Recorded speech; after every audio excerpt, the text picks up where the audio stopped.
Hello, my name is Dean Tormey. I'm a property service rep for Dunn Edwards Paints. I'm making a small little video for new property service reps on how to do specifications for commercial properties. Commercial properties meaning warehouses, tilt-ups, retail, etc.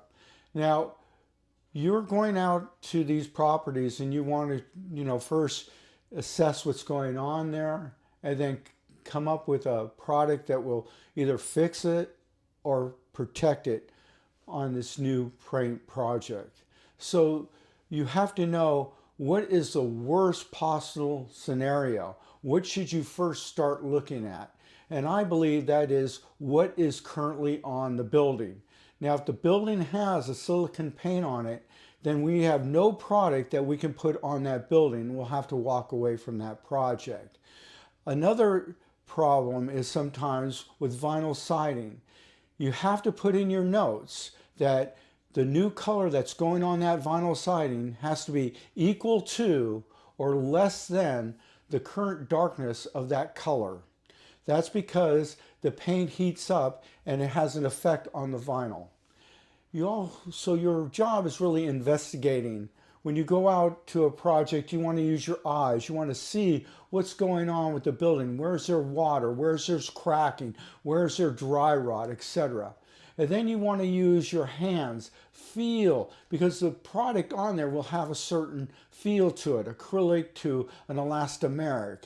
And even the silicone will have a different feel than elastomeric. And then you want to use, your ears. If you want to deal with certain products or substrates, they'll actually tell you what they are by simply tapping on them.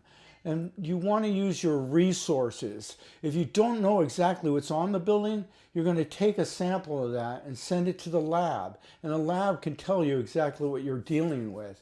Also, you have OSRs who have years experience of specking, and they can help you in this process along with architects reps.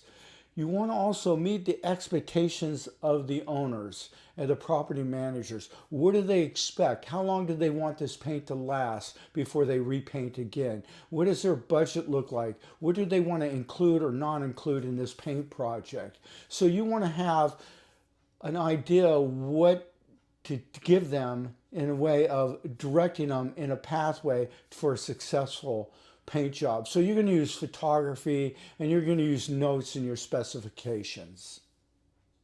I got a call from the property management company, asked me if I come out here and take a look at this building for a possible paint project. Wanted renderings, wanted me to write the specs and bring out some contractors to bid the project. After I looked at the building and examined it, I called back, the manager said, "Sorry, I can't do it." When I come out to check out a building, I always like to put my hands on the actual surface to see what's going on. So I'm putting my hands on here and I'm feeling it's really smooth. I'm not getting any chalk on my hands. It looks in really good condition. And I want to know, what is this surface here? So I'm going to take my thumb and press it in, and I can feel there's some pullback on it. So it's spongy and it feels kind of rubbery. So I'm wondering, this probably might be an elastomeric. So I'm going to take my water and I'm going to pour it on here and see how it behaves. And as you see it coming off, it really is collecting all these like mercury looking water spots where it's sitting on top of the surface here. So I know that there's something very unusual with this, that the water's sitting like that and creating these little water bubbles on the surface. It was determined that what we were actually looking at is a silicon-based paint, which means is that you cannot throw an acrylic on top of it. So why do you not want to put an acrylic on top of a silicone paint? Let me show you.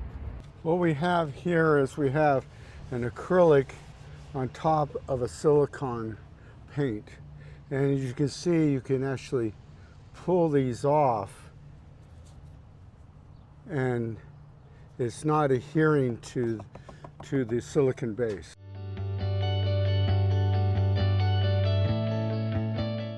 It's not only what you put on top of your substrate, you have to be concerned of what the substrate is.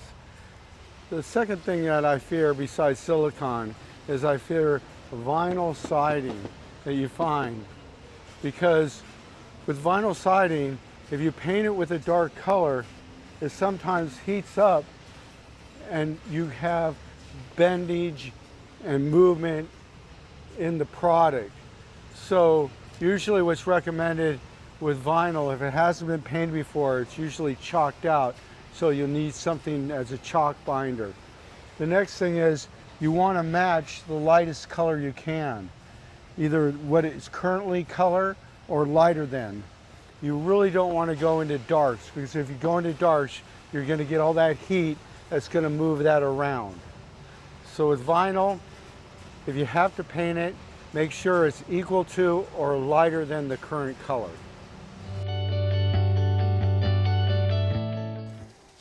So when you go out to a project, make sure you walk the whole perimeter of the building. Spend a little more time on the south-facing wall. That's where you're going to see any problems that might have happened with the paint from the sun beating down on it.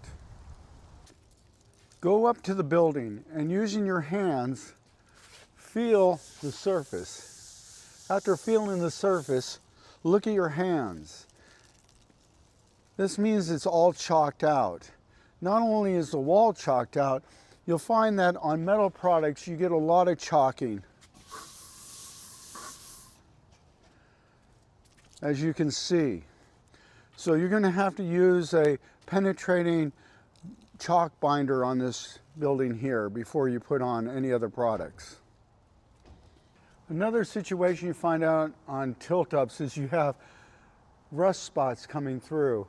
What's usually recommended is just grind down to the metal, prime it with a metal primer, and then apply a primer around the metal primer for the concrete, patch it, and then put on another primer for the concrete.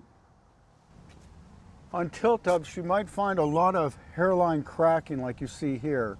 I recommend Flex Prime to take care of these hairline cracks. I also recommend that you go corner to corner. If you start striping these out, it's just going to emboss out and you're going to see the patchwork. Sometimes you also have two issues going on. One is the hairline cracking and the other is the chalking. So you're going to need two primers when you're doing a project like this. You might run into a situation where you have a lot of cracking and big cracks. You might want to have a discussion with your property manager regarding how to approach this kind of project, because you might need to actually resurface the whole substrate. If not, you're going to have to repair those cracks properly and then put a finishing coat that will protect any water getting into the previous cracks. I would recommend Elastomeric.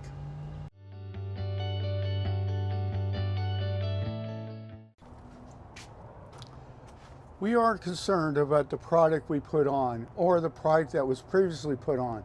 We're also concerned of what the substrate is.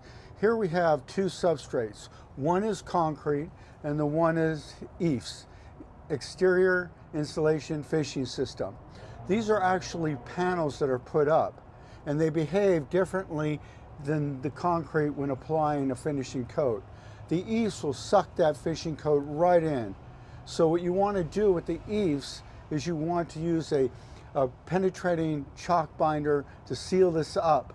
Now you can actually hear the difference between concrete and EIFS.